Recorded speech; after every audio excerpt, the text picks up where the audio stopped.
Дојдовте во ново издание на Скопје але але. Долго време се договараме, имавме неколку добри интервјуа, се надам дека и ова ќе биде супер како и сите досега. Елена Ристевска во Скопје але але. Здраво, живо, добро ни дојде. Добро ве најдов. Како си? Одлично. Смирено, лабаво. Прекрасно. Како што треба. Ако те прашам зошто го сакаш Скопје, што ќе ми кажеш? Покрај сите од детството, што природно тука сум израсната, тука сум родена. Има некои интересни катчиња кои што ми будат исто така убави спомени и од средношколски денови, а потоа и од првите заљубувања и така натака. И има така моменти и некои места кои што едноставно ми се при срцето. Не е нормално да живееш во некое место и да не го сакаш. Какво сака некое место со тебе ти прираснува за срце. Да. Каде растеше? Во Ново Лисиче? Јас растев во Ново Лисиче. Добро. Сега веќе малку и се проушири Ново Лисиче, во тој дел тогаш беше малецко, меѓутоа беше многу Кога дојдовте?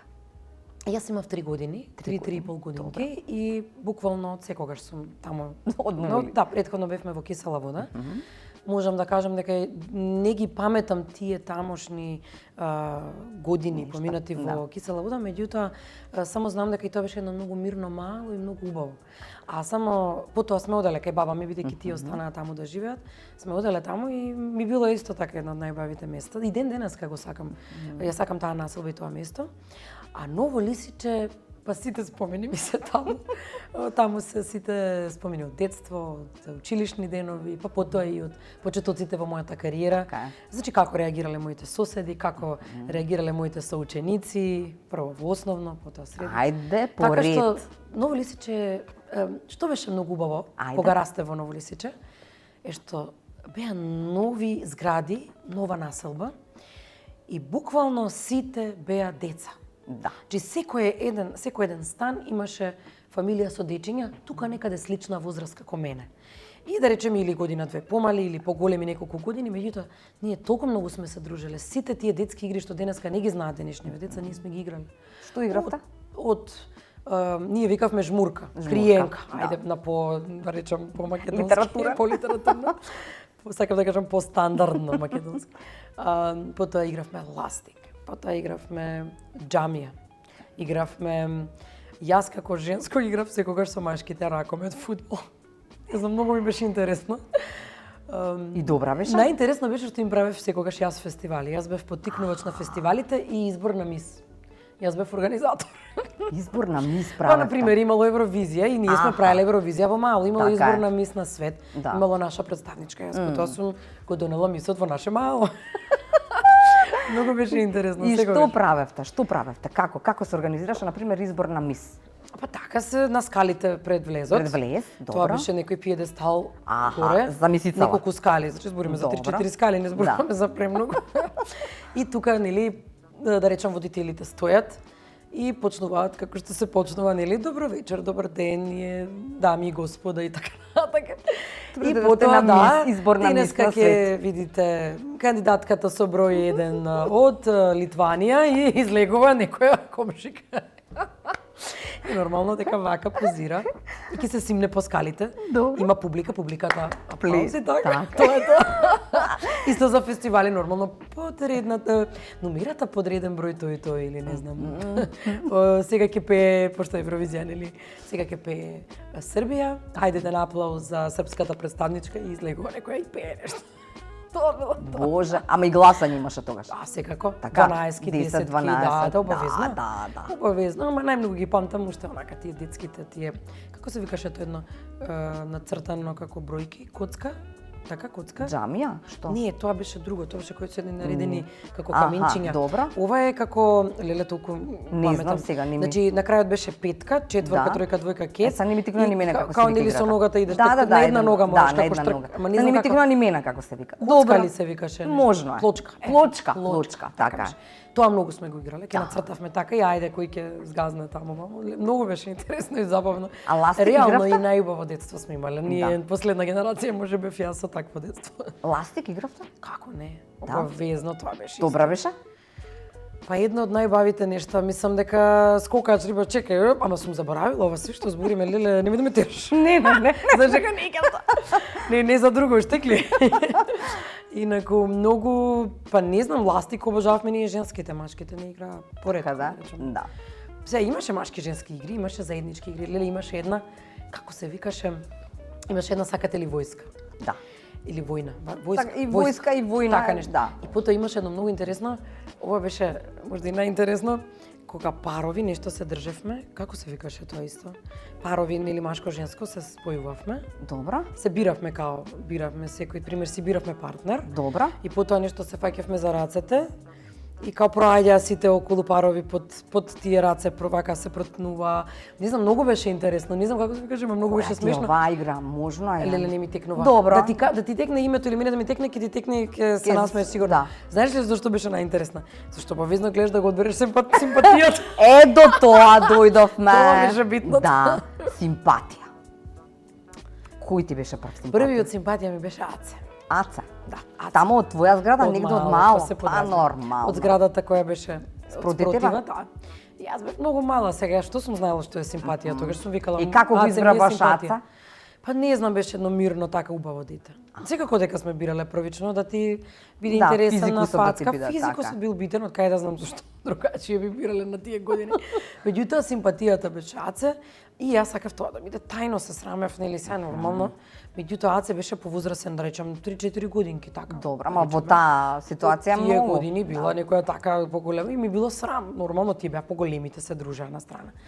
И знам дека некоја другарка ми издаде. И тука цело мало, Елена го сака, Аце, леле, не знам кај да пропаднам идеш, па уште и напишува со креди долу Елена го сака, Аце, срци. Леле. Тоа беше едно од од првите лоши искуства со другарства. Да. Мислам, ти си се доверил на некого дека имаш симпатија, тоа е нешто убаво, и сега таа другарка наместо да кјути, нели, пак... Те издава. Обавезно ти издаваат, ама тогаш сме биле деца, колку можеш да замериш? Да. И забележи и се налути? Па сега можеби у тоа време сум се штом го паметам, значи да, сигурно сум се налутила. Ми било како готово со ова, немам веќе доверба и тоа. Толку. Така е, да. Кажи ми само во тоа мало одеша во училиште вамо во Лазо Ангеловски? Да. Тоа е едно од најголемите веројатно. И најбавите, јас ќе речам, сум била во повеќе вака општо низ годиниве. Меѓутоа толку убава аула имаше, нели еден огромен простор каде што се дружевме тука, се организираа настани, имаше огромна бина, беше ново. Навистина тогаш се создава, тогаш се направи? Па не било сигурно тогаш јас кога сум почнала, неколку години претходно. Така е. И беше преубаво вака како физички, како локација, како се беше некако многу убаво, некако. А поинаку од сите училишта, генерално, нели, поразлично. Дефинитивно со многу високи тавани. Да. И мислам беше едно од како да кажам, побројните училишта. Многу бројна беше населбата со деца и мислам, паметам дека околу 30 и нешто дечиња бевме во едно оделение. А имаше 10-11 паралелки сигурно. Беше прилично многу богато со деца. Така е. И беше многу разиграно, развриштено, така убаво. Паметиш пријатели од тоа време? Имаш уште? Како не, за основно да, сега добро може да се случи некој да заборавиш, вака ќе се потсетиш кога ќе го видиш негде. Меѓутоа многу ми е жал што никогаш не се собираме во основно. Тоа некако се остави така, се собираме само во средно училиште, сега правевме 20 години од матура. Од основно не сме направиле од полуматура многу години, да не кажам колку. Така што многу ми е жал затоа што тоа биле сигурно едни убави 8 години кои што оставиле некаков печат. Мене дури и тие ми беа и поубави од средно. Стварно? Па ми беа поубави, да. Затоа што во основно некако така детска енергија, убава, чиста енергија, сите деца беа чисти. Мислам не дека не биле средно. Тамо на работа, тогаш почнуваат децата во тинеџерски години, мангупи да стануваат, па чекај, па вака, па ти издаваат другарски слично. Меѓутоа така поинаку беше во основно. Она што е интересно, во Лазо Ангеловски учеа Next Time. Во моја генерација беа, јас бев четворка, тие беа во единица, значи во КЕЦ. Учеа, значи во прво, така се запишавме, прво 1, јас бев прво 4, а во прво 4 исто така и Слаткар беше со мене во оделение. Тоа е никако не го знае, сега ќе тоа знае. Ајде сега раскажи нешто за Слаткар од тоа време. А Слаткар беше рапер уште од тогаш. Стварно? Јас бев исто од тогаш распеана, цела аула ечеше од мене и тоа меѓу, да речам, на одмори, меѓу часови или кога нема никој. или на крај на часовите. Јас и другарките што бевме во хор, тоа беше пеење, тоа. Бидејќи толку едно убаво ехо имаше и некако толку ни беше убаво во таа аула да пееме. И се случуваше да не видат наставници да се смеат нормално другите дечиња и така натака, меѓутоа Слаткар беше рапер уште од тогаш. Добро. Тој уште од тогаш пишуваше текстови и уште од тогаш се облекуваше раперски, Да, со спуштени панталони, се му се гледаа, паметам, боксериците, нели, каките. И учителките уште од тогаш го опоменуваа, качи ги панталоните погоре, Марко вака така. Беше бунтовен уште од тогаш. И така некако до скоро имавме некој разговор за нашата класна, значи иста класна линија, таа ни беше по музичко. Аха. Која е интересна. Како интересна, коинциденција. Да, така да. Тоа е Топ. Одлично. Се селиме средно. Када? Вака, чекај, пред да се преселиме во средно, сакам нешто да ти кажам, нешто што можеби никош не сум го кажала. Можда сум го кажала одамна. Во основно, до четврто оделение, не до четврто, во забавиште, јас требаше да се запишам на хор. И не требаше да се запишам, едноставно не знам, ме препорачаа деца, ајде кој сака на хор, и ме деца, ајде да идеме да се запишеме. И јас сум, не знаев дали знам да пеам, нели нормално. Се запишавме на хор и бидејќи јас не знаев, јас никогаш не сум имала нижо музичко, не сум имала некој професор во фамилија, нели? Да. Како кај тебе, да, цела фамилија се музичари. За да знаеш дали те бива. Ако па не, да знаеш кога ти свират со клавир ноти, дека ти треба да ги имитираш тие звуци. Така е. Јас сум знаела да отпеам, испеа таа песна, ќе си ја отпеам, нели, на свој начин, меѓутоа не сум знаела. И тогаш не ме примија во хор.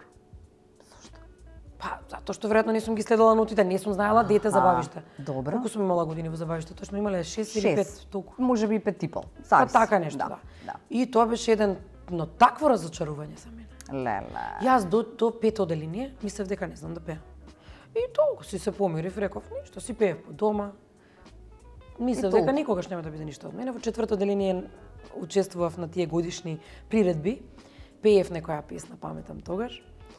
И толку. Меѓутоа, доаѓа ред за поголемиот хор, пето оделение. И јас не се пријавам во никој случај. А са наставничка класна вие музичка? Значи, не, друга беше учителката. Добро. Иронијата е што класната ми беше не процени во забавиште. Таа беше уствари тогаш наставничка во хорот или не беше, како да кажам, главната во хорот. Не процени добро, потоа ми беше класна во пето оделение. Истата таа наставничка, биде професорка да кажам нормално. И во пето оделение доаѓа ред јас да се запишам во хор, меѓутоа јас не сакам. Другарките мои што веќе си знаеме кој пее, кој не пее, ме издаваат на таа учителка, таа една моја комшика. Тогаш сите запнуваат Елена да иде во хор, Елена, но јас нема шанси. Пропаѓаш во земја. Зашто мислиш дека не знаеш? Меѓутоа, таа учителка вика, доаѓај со мене Елена и можеш да се спротивиш на учителка. Да, мораш да одиш. Нема, мора. И отидов. Леле, срам да пеам пред сите таму, од тоа и лошо искуство, од таа не само доверба што сум ја стекнала од тогаш. И учителкава тогаш веќе повозрасна бев, пето оделение, колку години се, 11 годинки, така нешто. Така, 10 години. Јас почнувам да си пеам, како свири така си имитирам, значи супер се. Учителкава вика ти доаѓаш во хор, готово, ме прима. Потоа ми ги даваше сите соло, да речам не сите, ама некои песни што има соло пеење, некој делче мало вакво такво нели негдека. Буквално ме ставаше мене или ме ставаше помеѓу втори и трети глас или први и втори, нели помеѓу гласови, за да ме слушаат мене останатите. Јас бев втори глас. Како мецо сопран да речем. Меѓутоа ме ставаше секогаш или покрај први глас или покрај трети, за да јас ме слушаат сите останати мене за да не се збунат да фатат да пеат некоја нота од први глас. Нели многу е тешко во хор кога сте многу луѓе нормално да слушаш што пееш. Така што сакам да кажам ме проценила веројатно дека имам некаков талент. Сега во тоа време колку бил талентот во основно нормално подоцна се развива многу повеќе гласот, се нели мутира и така натаму. Меѓутоа беше многу интересно. Да, ми беше интересно дека јас не бев примерно во хор во забавиште. Господе, Боже. Тоа беше страшен удар за мене и лошо искуство, меѓутоа ме поттикна да продолжам понатаму. Никогаш да не се откажам и да докажам. Да. А потоа пред М2 имаше нешто, пееше никаде, нешто имаше? Во средно, да, бев во хорот поканета да бидам, мислам дека нешто почнав баш пред М2, тоа е прва година во средно, 15 години, јас во М2 влегов веќе на 16 години. 15, да, во тој хор почнавме некако и подоцна мислам дека веќе и се откажав од хорот. Меѓутоа и тогашната учителка, таа инаку сопруга на Никола Ристановски глумеца. Добро. Емилија се вика, Емилија, не да, се паметам. Да, тогаш сакаше да пеам некои песни исто плюс во Никола Карев учеше. Да, во Никола Карев, да. Сакаше да пеам, меѓутоа и тогаш имав некоја така мала не само доверба леле, не ја знам песната и така натака. Не прифатив тогаш нешто да пеам, меѓутоа бев доста, да кажам, активна на тоа поле. Пеев на некои такви приредби. Не само тоа, имаше и на телевизија ТВ шоу програми, кај што пеев, имаше едно макараоке шоу. Таму имам пеено исто како детенце. Меѓутоа, тоа се така тие првите, да речам, почетоците. Во средно веќе беше професионално пеењето. Во средно беа и најубавите, како да кажам, можеби и дружби на почетокот и се, меѓутоа тогаш ми се случуваше и имам веќе зборувано во неколку емисии, еден мал булинг од 2-3 соученички, кои што всушност ми правеа да ми биде отежнато учењето во училиште. Зошто? Па така, знаеш како, победив на М2. Дали тие беа со големи амбиции да бидат пеачки, не знам. Добро. Меѓутоа сакаете така да ми го ништат. Не знам, излегувам на табла да одговарам.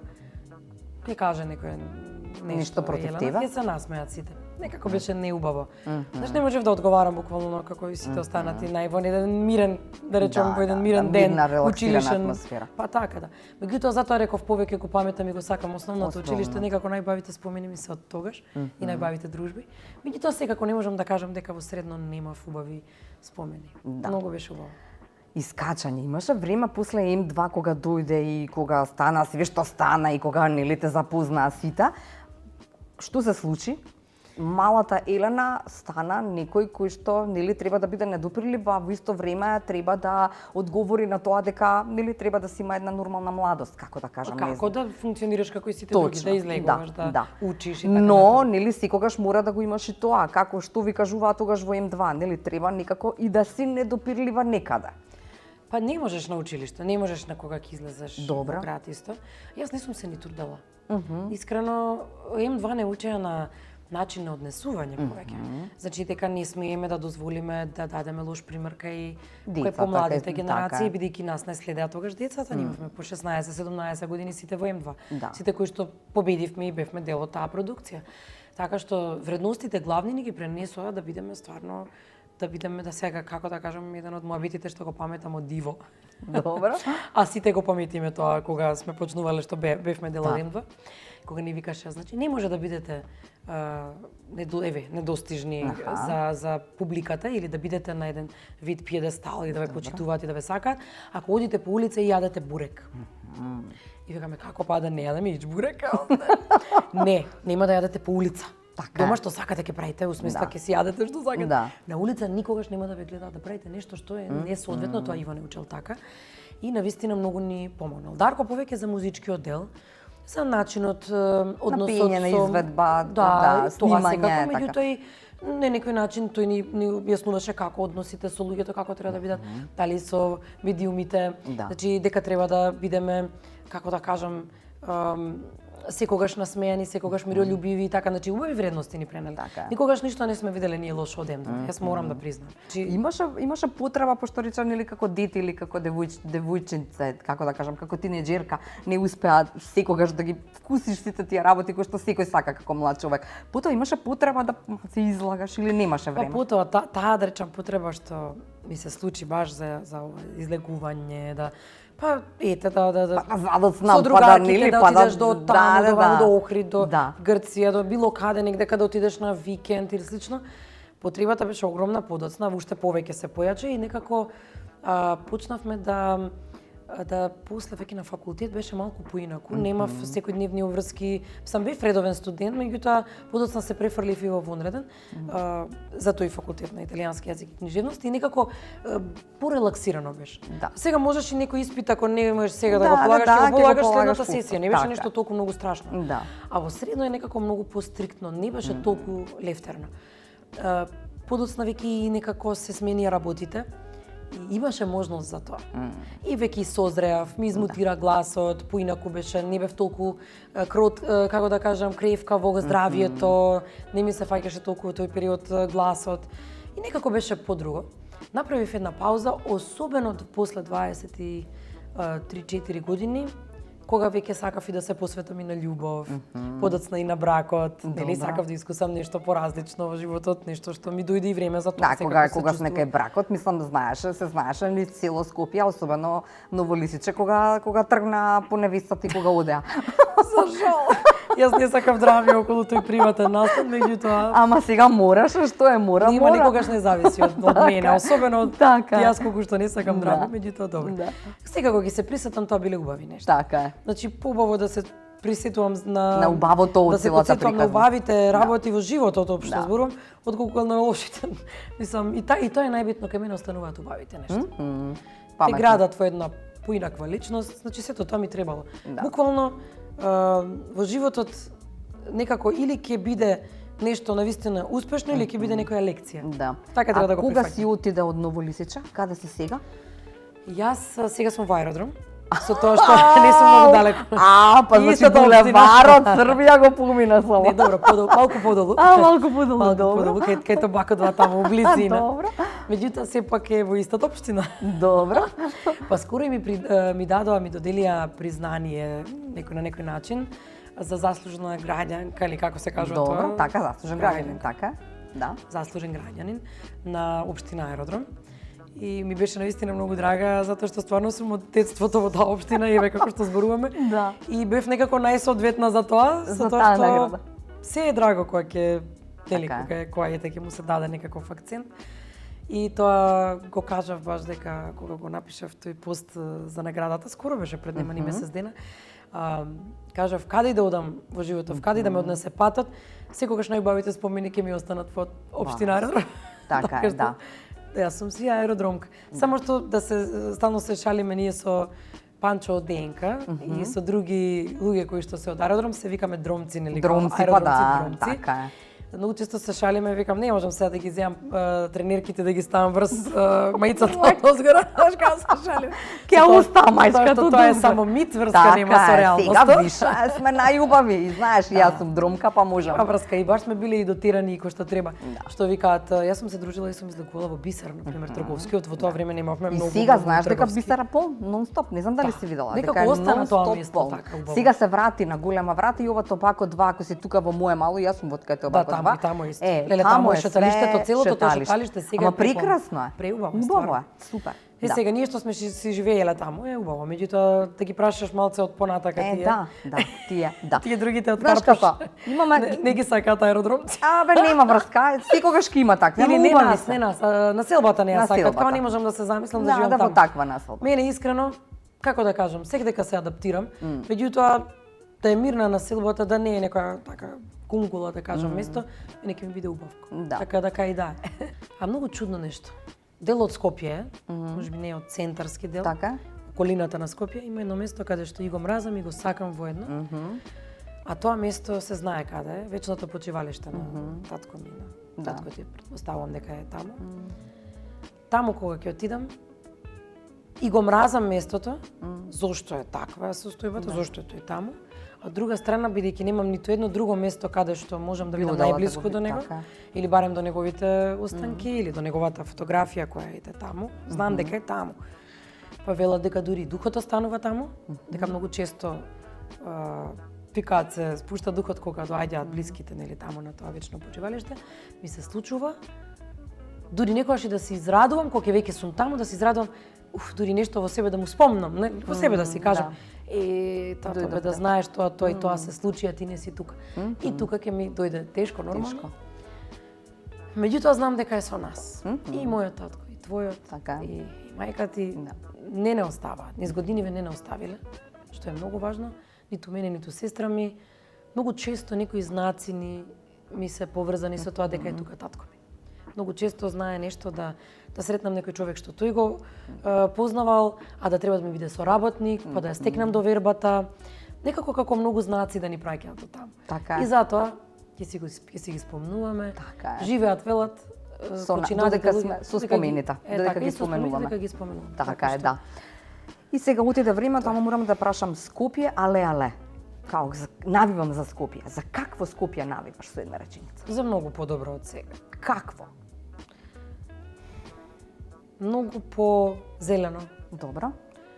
многу повеќе природа, многу повеќе места да можеме да си седнеме, дали со друштво, дали фамилиарно, дали со внуками, како да немаме каде да отидеме, како да немаме каде да прошетаме, како да немам каде да однесам некој странец кој ќе дојде.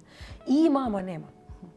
Има толку многу што може да стане, може Вардар да се среди, да биде, еве го гледам во моментот, да биде култен момент каде што ќе... Па не мора сплавови сега, не е пловна река тука сега па да...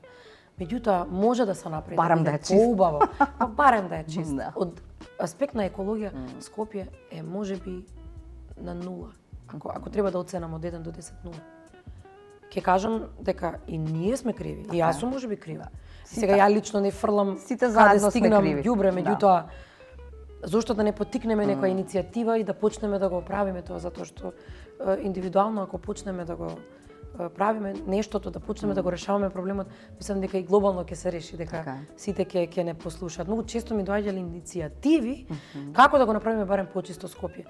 Душата ме боли кога ќе отидам во некои земји каде што е многу чисто, душата ме боли зошто јас да прошетам со бели патики и да се вратам дома со црни во Скопје. Зошто да ми е такво? Скопјето мое каде што јас сум израснала, каде што јас живеам. И искрено една од работите што најмногу ми смета е тоа. Има и други работи, меѓутоа тоа е како за број 1 нешто што не ми се допаѓа. Се надевам дека тоа ќе се смени, дека ќе се гордеам еден ден со местото. Си размислувала никогаш да го напуштиш градов? Да. Фатина. Тема многу често во последно време. Многу често дури не е невозможно. Па многу е ова широка тема, крајот на емисијата е. Меѓутоа ќе кажам дека не е заради изгледот на градот, да се разбереме, не е ради нечистотијата. Тоа е нешто што е променливо. Можеби ќе го промениме еден ден, можеби ќе поттикнем некоја иницијатива, се надевам во иднина некако нешто можеби ќе ми текне за да смениме, меѓутоа од повеќе аспекти, па најмногу аспект на напредок во животот, во кариерата, во се, можеби би го напуштила Скопје. А во постари години секако би го напуштила. Па ако не друго, барем во околина. Барем во некаде, во никое село. Многу сакам во природа да живеам, во некоја кукичка со голем двор. Во Скопје тоа е невозможно. И уште една работа, можеби би го напуштила најмногу градов конкретно, заради загадувањето, за кое немаме решение.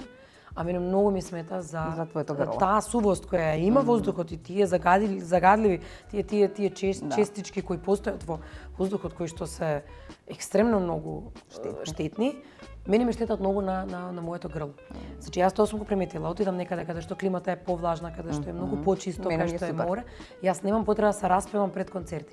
Јас во Скопје имам проблем не само да се распевам, јас не функционирам како што треба. Сега тоа е веќе за здравје. Затоа најголемата причина е можеби за здравје би го напуштила ова место. Можеби планинско место во околина, можеби некоја друга држава, не знам. Меѓутоа најискрено се повеќе размислувам заради тие причини. А што е побитно од здравје? Така е. Фала ти, Елена. Фала ти на тебе уште повеќе за ова преубаво интервју. Да.